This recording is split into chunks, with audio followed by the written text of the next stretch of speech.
Assalamualaikum warahmatullahi wabarakatuh. Sahabat-sahabat semuanya, hari ini kita berkesempatan untuk berbincang dan ngobrol santai bersama salah satu sahabat kami yang juga kebetulan beliau berada di dalam garda terdepan dalam situasi dan pandemi COVID-19 ini. Di samping kanan kiri saya ini sudah ada sahabat Dr. Rembo Garudo. Selamat malam. Malam, Gus. Beliau ini adalah salah satu tenaga kesehatan di Kota Mojokerto. Secara khusus nanti kita akan tanya-tanya siapa beliau ini, nanti basically pendidikannya apa, kemudian hari ini beliau aktivitasnya di mana. Nanti kita akan tanya-tanya juga, tentunya nanti kita akan berbicara panjang lebar tentang COVID-19 dan juga pengalaman vaksinasi yang sudah berjalan di Indonesia. Baik, selamat malam Mas Dokter. Malam. Saya manggilnya apa ini? Mas, apa Pak Dokter, apa? Apa aja boleh, Gus. Baik. Boleh cerita sedikit Mas. Mas Rembo ini basically pendidikan atau keluarga bagaimana sih? Secara singkat saja. Saya sendiri, Gus, itu asli Mojokerto. Jadi tinggal di Empunala, di depan Rumah Sakit Kamar Medika. Ya. Masa kecil saya selalu berpindah-pindah. Jadi karena mengikuti orang tua Ya. Tapi Maaf, kalau boleh tahu orang tua di bidang orang tua kebetulan polisi ya. Oh, siap. Ya. Ketika jadi ini ya, ikut dinas lah. Ikut dinas. Beliau pindah, kita ngikuti. Tapi terakhir di SMA itu SMA 1 Suko Mojokerto. Oh ya. Nah, kemudian saya lanjutkan di Fakultas Kedokteran Wijaya Kusuma Surabaya.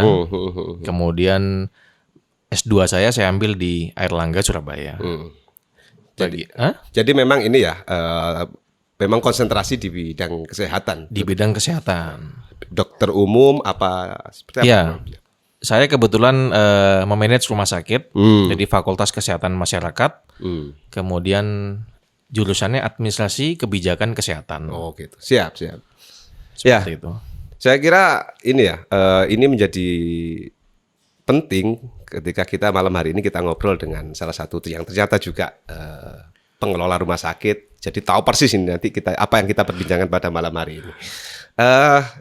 Mungkin inilah Mas, kita sebagai masyarakat awam ini kan masih banyak sekali informasi yang beredar itu terkait dengan COVID-19 ini. Betul. Nah, kira-kira menurut Mas Rembo, kondisi COVID hari ini tuh atau seperti apa sih kondisinya itu? Baik, COVID itu memang dari awal mulai 2019 Gus, akhir ya. Kenapa dia COVID-19? 19 itu 19. Pertama kali dia masuk dari luar negeri, itu kita sama sekali tidak siap, Gus.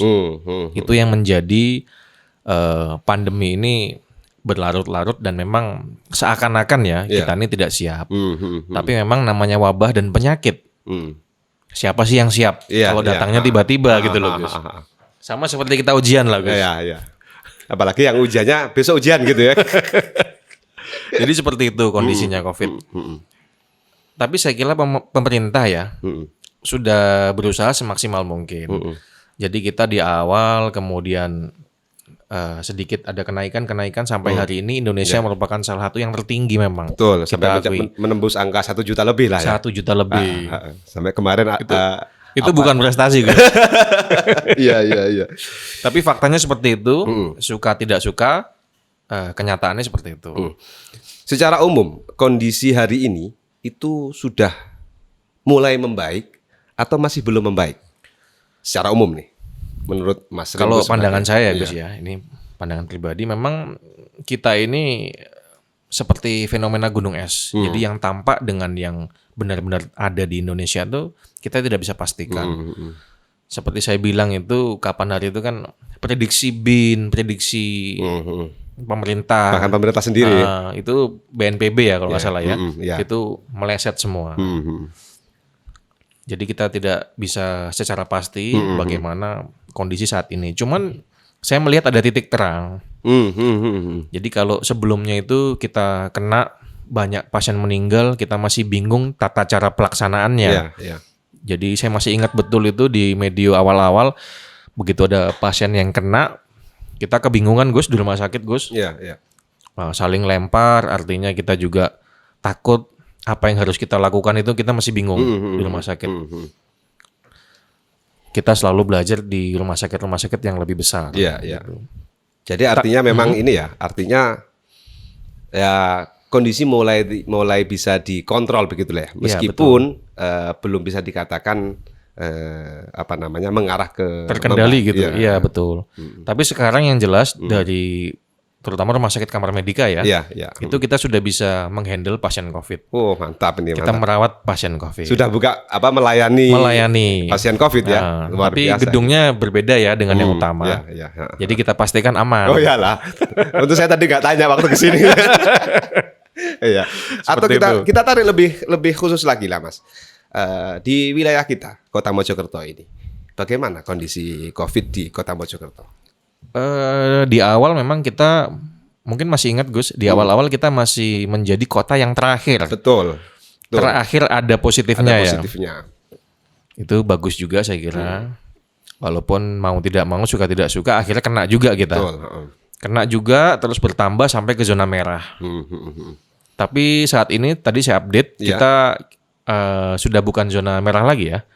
Ini? Kita masih sudah beda dengan Surabaya, Malang dan Madiun. Kediri Madiun itu yang melakukan PPKM mikro. Kita kan tidak. Oh, Mojokerto tidak ya? Tidak. Jadi mungkin saya anggap kita lebih baik mungkin ya. Artinya ketika kebijakan PPKM mikro yang baru saja dikeluarkan oleh pemerintah, ini Mojokerto tidak masuk dalam kategori yang perlu melaksanakan itu. Jadi kita anggap lebih baik lah dari daerah tersebut. Ya alhamdulillah lah. Gitu. Terus ini apa yang kemudian menjadi faktor Kota Mojokerto khususnya ini ya mungkin bisa menurunkan tingkat penularan sehingga kita terbebas dari kalau kita berbicara zona-zona merah tadi itu apa Mas? Mungkin saya kira setiap pemerintah daerah itu melaksanakan sudah semaksimal mungkin. Kita kan nggak tahu ya, nggak ngecek semua wilayah. Namun kenapa beberapa titik itu jadi merah? Jelas karena populasinya Gus. Jumlah penduduk makin banyak kan kita makin sulit mengatur. Seperti itu. Juga saya lihat yang saya tahu sendiri karena saya sendiri juga gugus COVID kota. Ya kan kita juga banyak kan melaksanakan penyemprotan desinfektan, pembatasan itu. Itu kan saya kira mengendalikan lah COVID di Kota Mojokerto. Terakhir kita di kota ini ya PPKM kemarin 2 minggu kan sebelum muncul. Jangan pasti hafal betul, ingat betul itu. Karena kita juga yang terdampak ini. Kita semua terdampak Gus. Termasuk ini enggak di antaranya pengendalian atau adanya penurunan entah itu di Mojokerto secara khusus atau secara nasional di Indonesia atau secara global. Ini terkait langsung enggak dengan adanya vaksinasi ya. Kemarin ini kan kita baru nih vaksinasi. Nah, termasuk Mas Rembo ini kan juga salah satu tokoh gitu kan ya atau figur yang mendapatkan gelombang pertama, vaksin gelombang pertama. Apakah ada faktor dari sana atau bagaimana? Kalau itu kita nggak bisa ngambil kesimpulan Gus, karena seluruh wilayah Indonesia itu yang didahulukan gelombang pertama itu tenaga kesehatan. Tenaga kesehatan betul. Jadi ya semua juga mendapatkan itu. Cuma kemarin memang yang awal-awal itu Surabaya dulu kalau Jawa Timur. Surabaya, Sidoarjo dan Gresik. Nah, kenapa itu dipilih? Karena nempel dengan kota besar. Kita termasuk yang setelah itu. Tahap pertama yang gelombang kedua gitu. Iya, gelombang kedua tapi tahap pertama di Jawa Timur ya. Kebetulan saya sendiri di Kamar Medika, orang pertama yang mendapatkan vaksin. Nah, ini yang saya kira menarik ya untuk kita kita simak atau kita dengar ceritanya langsung terkait dengan pengalaman vaksinasi bagaimana. Karena juga kan ini beredar juga gitu kan informasi-informasi yang kurang jelas, informasi-informasi yang masih bias tentang vaksinasi ini sendiri. Bahkan di dalam pemberitaan pun masih terjadi ada yang pro, ada yang kontra, bahkan sebagainya.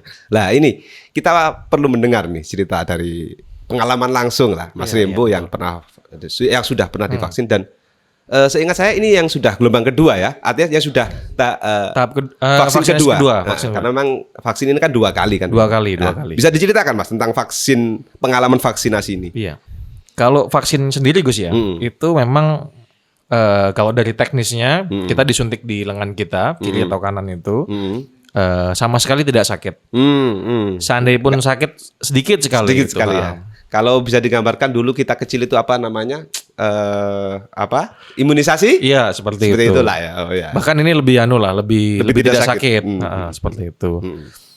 Cuma yang ditakutkan masyarakat, bahkan kok masyarakat di rumah sakit saja tenaga medis yang lingkungan medis itu terjadi juga yang namanya bukan menolak ya, tapi ragu seperti itu Gus. Iya. Masih ada yang tenaga kesehatan itu sendiri. Tenaga kesehatan. Oh gitu ya, ragu.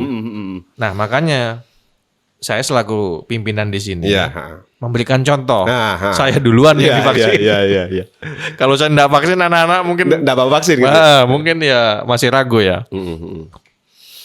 Jadi vaksinasi itu juga sekarang COVID itu kan hal yang baru Gus. Betul. Obatnya tidak ada secara pasti. Jadi yang diobati itu hanya simptomatis atau gejala-gejala seperti itu. Jadi guru saya bilang kalau ya kita dalam persimpangan. Kalau kita tidak mau vaksin, kita terancam terus. Gitu. Kalau kita vaksin, kita juga termasuk gambling ya. Tapi saya berpikir kita tuh gambling yang terukur. Bahwa vaksin itu sudah diuji klinis. Kedua kali, ketiga kali seperti itu Gus. Itu juga tidak hasilnya bagus. Kemudian ada satu momen yang memantapkan saya Gus. Saya harus vaksin ketika Pak Presiden Jokowi vaksin. Oh gitu ya. Artinya memang ada semacam penambahan dan penguatan keyakinan dan juga kepercayaan ya ketika memang orang nomor 1 di Indonesia ini presiden ini, kita memberikan contoh bahkan yang pertama kali begitu. Betul. Gitu ya.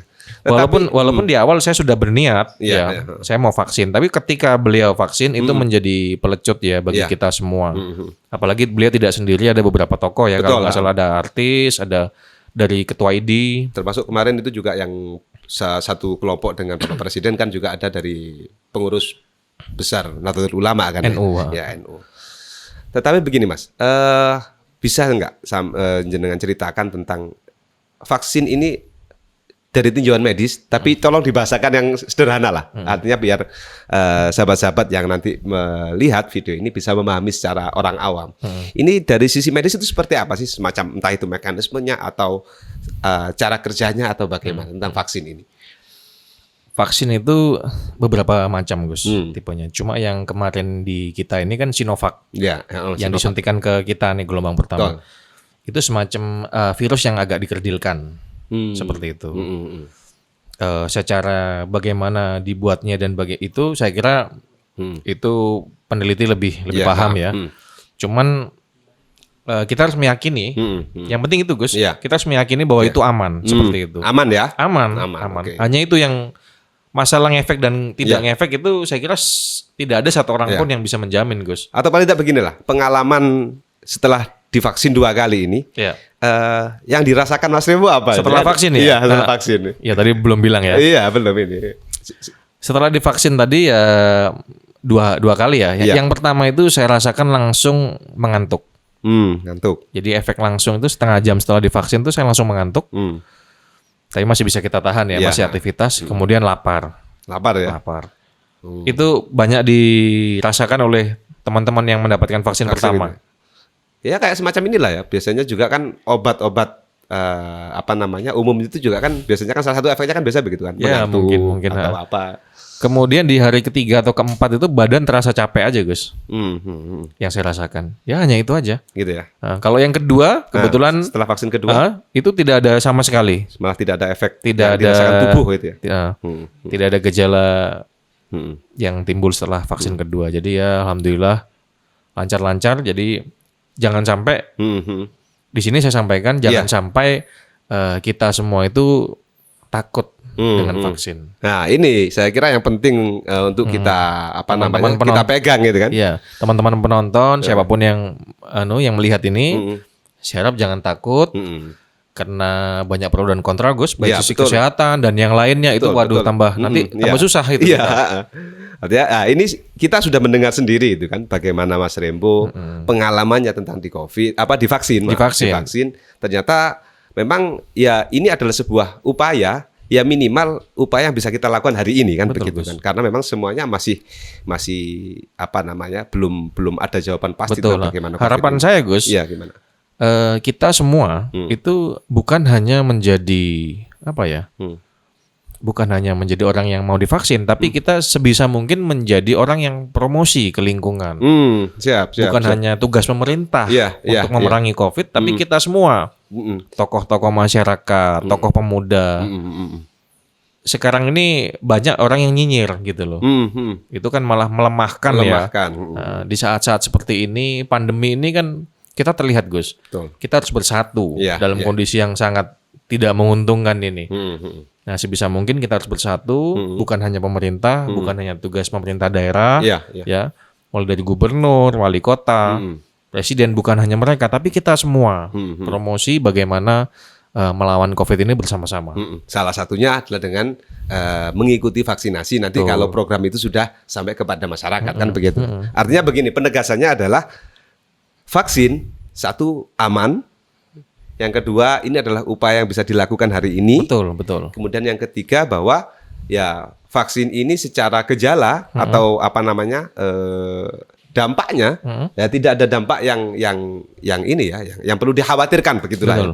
Dan yang jelas saya sepakat lah dengan Mas Rembo, hari ini kita semuanya harus bersatu padu berkampanye untuk bagaimana menanggulangi penyebaran COVID-19 ini. Salah satunya adalah dengan cara vaksin tadi. Vaksin. Nah, mungkin saya ini sebagai orang awam ini ya, tetap Iya, masih masalah vaksin ini. Iya, guys. Ini kan ada juga yang menyatakan, udahlah yang penting saya nggak sakit saja lah, saya nggak perlu vaksin. Nah, bagaimana Mas, menurut sampean selaku orang yang tidak, masih ada yang berpikiran yang penting sebadan saya sehat, saya tidak perlu vaksin. Iya. Bagaimana? Ya, kembali lagi Gus, itu adalah pilihan sebenarnya. Kita mau melakukan vaksin atau tidak itu pilihan kita. Cuma saya melihat risiko yang kita terima ini lebih besar daripada kita tidak vaksin. Dan ini saya alami sendiri. Betul. Percayalah gitu. Iya. Saya melihat bagaimana teman-teman kita yang gugur dalam merawat COVID ini itu sangat banyak. Seperti itu. Jadi usaha kita sudahlah dengan vaksin ini mudah-mudahan bisa istiqomah. Iya. Gitu ya. Dan harapanku Iya. semua masyarakat, semua elemen tetap menjaga 5M. Sekarang 5M Gus. Oh ya, prokes ya, Prokes 5M. Nah, saya juga ada sedikit tanya nih Gus. Oh gitu, oke. Ya kita ngobrol santai kan gitu. Oke. Gimana Gus? Ini kan 5M untuk masyarakat ini kan nggak gampang ya. Iya betul. Masyarakat ini banyak yang bandel. Dalam tanda kutip. Tanda kutip bandel lah untuk tetap melakukan 5M. Iya. Bagaimana untuk menjaga keistiqomahan itu Gus? Iya, saya kira begini ya. Ini supaya juga, masyarakatnya juga. Ini yang membangun kesadaran masyarakat memang sesuatu hal yang ternyata tidak mudah kan begitu kan. Pemerintah saya kira sudah banyak berupaya sedemikian rupa, bahkan dengan segala stakeholder dan pihak-pihak yang bisa diajak kerjasama untuk terkait dengan bagaimana mengelola dan menerapkan protokol kesehatan yang dulunya kita hanya mengenal 3M, memakai masker, menjaga jarak dan mencuci tangan. Sekarang tambah 2M ditambah 2 lagi, menjaga atau membatasi mobilitas dan menjauhi kerumunan kan begitu kan. Betul. Nah, ya saya kira begini, ini sebenarnya sejalan dengan kalau kita di Muslim nih ya, ini sejalan dengan apa namanya satu keyakinan kita bahwa sejauh manusia ini diciptakan, sejauh itu pula manusia ini diberi wilayah untuk melakukan ikhtiar. Dan ikhtiar itu tidak cukup 1 kali 2 kali. Ya, ini nggak tahu tadi kok jenengan tiba-tiba menyampaikan keistiqomahan ini kan, ini direktur yang luar biasa ini. Oh iya. Jadi memang begini. Keistiqomahan kena ikut ansor itu. Salah satunya. Keistiqomahan kan kalau dalam bahasa sederhana kita kan konsistensi ini. Ya. Konsistensi. Dan saya kira kemarin juga ternyata juga ada yang mulai berpikir, ya sudah kalau sudah vaksin kita tidak perlu prokes dan sebagainya. Ini kan saya kira juga di dalam masyarakat yang lain bisa jadi ini sebuah blunder gitu kan. Masyarakat akan semakin abai ketika tahu akan divaksin atau sudah vaksin. Padahal seharusnya yang kita lakukan bahwa kita harus tetap selalu menjaga protokol kesehatan 5M ini kan. Dan setidaknya sampai nanti status pandemi dicabut. Nah, setidaknya sampai sana. Artinya itu kan pun kita belum tahu, Gus ya. Ini kan membutuhkan konsistensi yang cukup lama, yang cukup intens dari semua pihak, bahkan sampai pada titik personal, bahwa menjauhi kerumunan, membatasi mobilitas, selalu mencuci tangan, menjaga jarak dan masker. Ini perlu kita lakukan secara konsisten. Nah, bahasa konsisten ini kalau di agama tadi itu yang sebutkan tadi itu keistiqomahan. Jadi memang ini sama halnya begini. Kita ini kan sudah mendapatkan perintah untuk taat. Kalau kita berbicara dalam Islam ini ya, hubungan kita dengan Tuhan, kita sebagai hamba kan kita diperintah untuk taat. Ngaji ini ya. Karena tapi di situ masih ada kewajiban yang harus terus-menerus kita lakukan. Sholat 5 waktu setiap hari. Iya, betul. Ya, ini sebenarnya kalau mau kita ambil, kalau bahasa kami ibroh, pelajaran, ya ini bahwa memang kita ini harus selalu menjaga konsistensi ketaatan istiqomah kita. Terus ya. Istiqomah terus. Termasuk saya kira juga hari ini itu yang sangat relevan adalah kita istiqomah dalam rangka melaksanakan protokol kesehatan. Ini saya kira. Dan jadi ini ketemu kita relevansinya. Jadi bahwa upaya yang dilakukan oleh dalam konteks tenaga medis itu bertemu dengan apa yang menjadi satu ajaran di dalam keagamaan kita. Saya kira ya benar lah. Ya memang itu kuncinya saya kira ya. Jadi serius, konsistensi juga menjaga prokes sambil mengikuti juga anjuran medis. Tapi juga gini Gus. Di sini Kamar Medika ini sebelum kita vaksin kemarin ya itu banyak yang tanya juga ke kita. Ya teman-teman juga medis juga banyak tanya. Dok, saya juga di Facebook, di medsos ya, di inbox. Dok itu halal apa enggak dok? Si ini vaksin ini halal apa tidak? Iya. Saya pada saat itu ya karena bukan fak saya Gus. Iya. Saya kira itu anjuran pemerintah gitu saja saya. Iyalah. Jadi bagaimana kalau sebenarnya Gus secara agama? Jadi memang seringkali ya yang kemudian hari ini ya akhir-akhir ini sebenarnya masalah hal haram itu kayak semacam menjadi sesuatu hal yang seksi gitu kan.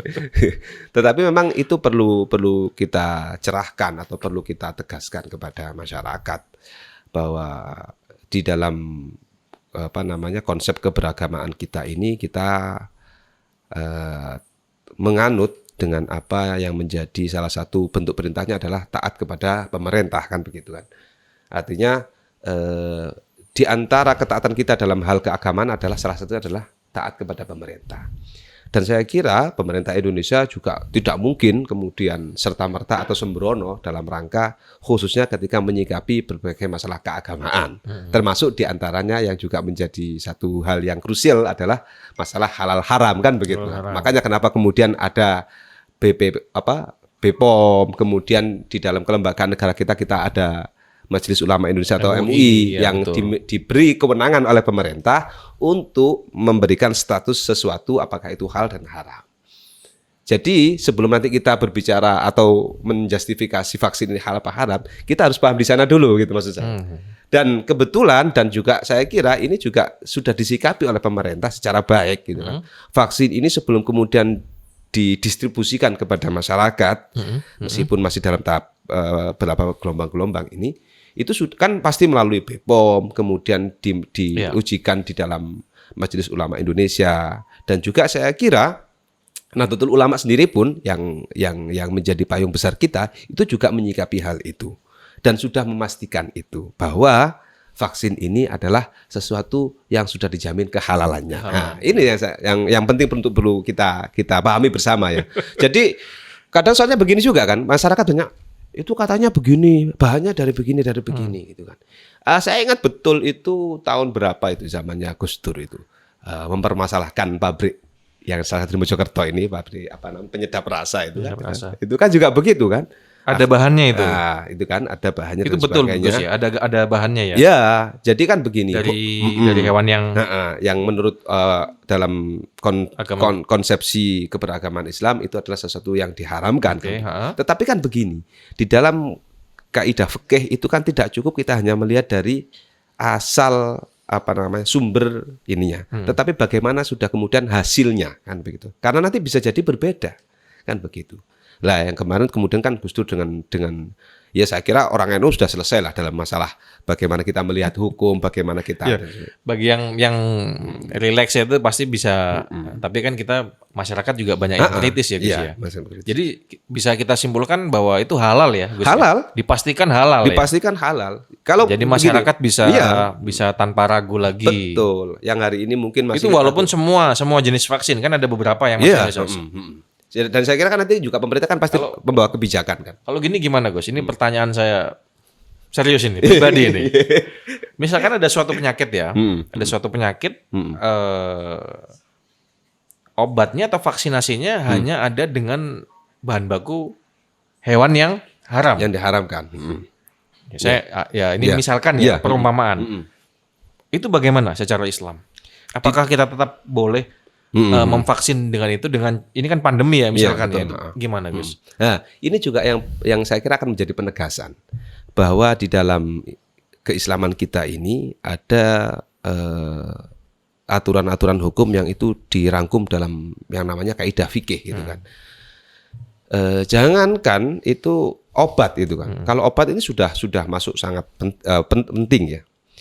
Kita ini pernah digambarkan begini suatu hukum itu. Suatu hukum itu asal muasalnya semuanya itu halal. Hukum asal apapun itu yang ada di dunia ini itu adalah halal. Halal. Kemudian ada pembatasan bahwa sampai pada sesuatu yang halal itu ada dalil-dalil yang kemudian mengharamkannya. Contoh sederhana nih, sederhana. Dulu minuman keras yang memabukkan itu sebelum ada hukum diharamkan itu pernah menjadi halal. Gitu ya, iya, jadi minuman beralkohol itu tidak kemudian serta-merta langsung diharamkan, tidak. Tetapi dia itu dulu menjadi minuman beralkohol tadi itu ya, itu halal, kemudian ternyata ada beberapa dampak yang tidak baik, maka kemudian muncullah hukum yang baru, Bang. Ini kalau perpindahan hukum. Nah, jadi istilahnya hukum itu juga melihat situasi di lapangan ya. Terus kemudian dalam konteks yang jenengan tanyakan tadi itu begini, tidak usah obat. Perumpamannya lagi begini yang lebih sederhana lagi. Kita lagi berada di suatu tempat antah berantah contohnya, atau di tengah hutan atau di mana atau apa. Yang di situ kita tidak bisa menemukan sesuatu yang halal untuk kita makan. Sedangkan kita ini butuh makan, kalau tidak makan ancamannya kita kelaparan dan meninggal. Dan mati ya, betul. Mati. Maka itu boleh kita memakan sesuatu yang itu sebenarnya haram. Dalam istilah fikihnya itu akhirnya masuk dalam konteks hukum doruriyah atau hukum darurat. Nah, apalagi obat kan. Karena saya dulu begini, saya pernah. Jadi COVID ini termasuk darurat berarti ya? Ya terlepas apakah ini masuk dalam kategori darurat, tapi kan hari ini kita kan dimudahkan dengan adanya lembaga-lembaga yang sudah diberi kewenangan oleh pemerintah, dan kewajiban kita adalah taat kepada pemerintah. Itu kan ajaran agama kita kan di situ. Jadi ketika ada satu kebijakan pemerintah selama itu tidak bertentangan secara langsung dengan syariat-syariat Islam, tidak bertentangan dengan hal-hal yang norma sosial yang baik, ya wajib kita taati. Tetapi kalau memang ada memang itu bertentangan, ya kita harus mengkritisi bahkan menentang itu kalau itu bertentangan. Cuma kan hari ini kita juga masalah ini kan banyak sekali, kompleks lah masyarakat gitu. Jadi itu bisa kita pastikan kalau vaksin COVID ya itu sudah pastikan halal ya. Ini kan vaksinnya Gus ya. Kemudian kalau kita tinjau dari sisi korban atau orang yang meninggal Gus. Ini kan banyak, baik tenaga medis sendiri maupun masyarakatnya. Ya. Ini gimana Gus hukumnya Gus secara yang Islam? Jadi begini ya, kita berbicara kemanusiaan dulu saja lah. Kita tidak berbicara sebelum masuk kita ke Islam. Orang-orang yang memberikan waktu, tenaga, pikiran, bahkan sampai hartanya untuk kepentingan orang lain, bahkan orang banyak. Ini kan dalam bahasa kita kan istilahnya ini adalah sebuah jihad. Jadi ini saya kira juga perlu kita untuk menjadi penegasan kembali. Jadi jihad itu tidak hanya sekedar kita takbir itu kan, cuma berteriak-teriak, tidak. Jadi melawan teroris gitu ya. Iya. Tidak hanya itu Gus ya, Tidak ternyata hanya ya. itu. Jadi sebenarnya gini, kita kembali kepada pemaknaan sehingga semuanya bisa paham bahwa jihad itu adalah sebuah upaya yang dilakukan secara serius, secara mendalam dengan kajian-kajian yang diperlukan untuk menyikapi suatu masalah. Itu namanya jihad. Jihad. Itu sebenarnya. Jadi jihad itu bukan sesuatu yang kemudian identik dengan peperangan, identik dengan pembunuhan. Bom, tidak. Itu justru saya kira penyempitan makna jihad. Kalau tidak boleh mengatakan betul. Itu salah. Bisa jadi penyempitan. Hari ini saya kira terutama yang mereka yang telah berkorban Gus ya. Yang mengerahkan tenaganya. Tenaga kesehatan lah kalau betul, hari ini kita bahas. Ya, ini memang momennya tenaga kesehatan ini. Dan saya kira tenaga kesehatan ini adalah orang-orang yang sedang melaksanakan jihad. Iya. Karena apa? Berarti saya ini sedang jihad ya? Termasuk ya. Jadi kalau nanti meninggal ini enggak aku ya nanya. Jangan sampai. Meninggalnya adalah apa namanya syahid ya. Itu. Jadi gitu ya. Jadi bagi teman-teman yang gugur dalam tugas ini itu dikategorikan jihad. Jadi saya kira gugurnya adalah sebuah kemuliaan. Apa yang dilakukan adalah sebuah hal yang bisa bernilai ibadah kalau memang kita. Saya pun secara pribadi mendoakan seperti itu Gus, karena saya tahu sendiri banyak sekali teman-teman Gus. Baik itu dokter, perawat, tenaga kesehatan lain, non medis bahkan yang terdampak ini, itu banyak sekali yang gugur. Jadi saya kira ini akhirnya kita saling menguatkan begitu. Jadi ya ini adalah satu upaya bersama. Ini ujian ya Gus ya, benar-benar ujian. Ini harus kita anggap sebagai ujian dari Tuhan. Kita harus satu secara pribadi mengevaluasi, bermuhasabah. Yang kedua harus kita support apa yang menjadi ikhtiar bersama. Kita harus bersatu padu. Salah satunya adalah yang paling bisa kita berikan saya kira ya mendukung jenengan-jenengan ini kan gitu kan. Untuk untuk melaksanakan tugasnya di dalam bidang kesehatan. Oke, Mas Rembo, saya kira ini luar biasa obrolan. Kalau diteruskan ini nggak habis-habis. Jadi waktu juga Gus ya, memisahkan kita ya. Nanti kita sambung next time. Kita ya mohon izin nanti bisa diberikan waktu lagi untuk main-main ke kantornya Direktur Rumah Sakit Kamar Medika. Atau mungkin ada sepatah dua kata Gus untuk teman-teman di tenaga medis atau di Rumah Sakit Kamar Medika. Iya. Saya kira untuk teman-teman tenaga medis secara umum dan khususnya sahabat-sahabat saya di Kamar Medika tetap semangat, tetap menjaga ikhtiar kita untuk bersama-sama menanggulangi penyebaran COVID-19 sesuai dengan apa yang kita miliki. Dan yang kalau penting yakinlah bahwa apa yang sahabat-sahabat lakukan di tenaga medis, baik itu mulai dari, jadi tenaga medis tidak hanya mereka yang di ruang ICU, tidak, jadi mulai direkturnya sampai satpamnya, itu adalah sebuah upaya kebaikan yang ketika kita niati untuk jihad kepada Allah itu akan bernilai ibadah kita di sisi Allah Subhanahu wa taala. Saya kira itu.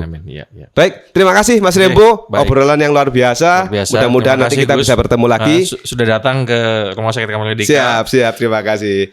Baiklah sahabat-sahabat, ini obrolan pada malam hari ini atau pada hari ini bisa kita lakukan dengan gayeng, dengan hangat, dan mudah-mudahan informasinya bisa menjadi salah satu sumber untuk bisa kita jadikan sebagai kebaikan kita di masa yang akan datang. Terima kasih, kembali lagi di waktu-waktu yang akan datang, kembali lagi bersama saya Ahmad Saifullah, dan kami akhiri, Assalamualaikum warahmatullahi wabarakatuh.